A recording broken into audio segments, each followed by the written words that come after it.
अच्छा दोस्तों, ये सारे जो है ना वो खुफिया आप समझ लें कि उन्होंने खाने बनाए हुए हैं। यहाँ कुछ भी मतलब वो अल्लाह पे तो जानता है उनका ये क्या रखने का प्लान था, लेकिन ये देखिए बहुत सारे खाने हैं ना ये बने हुए हैं जी। वाह जी वाह। और ये अच्छा, ये फिर बेसमेंट में दूसरी तरफ जाने के लिए, चलो जी ठीक हो गया। वाह जी वाह दोस्तों, क्या छुपे खजाने ने शाहकार ने ਜਿਹੜੇ ਤੁਹਾਨੂੰ दिखाए जा रहे ने।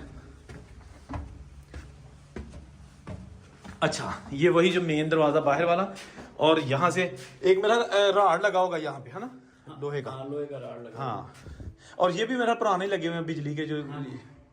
वाह जी वाह, ठीक है। अच्छा ये जनाब यहाँ से हम आगे अंदर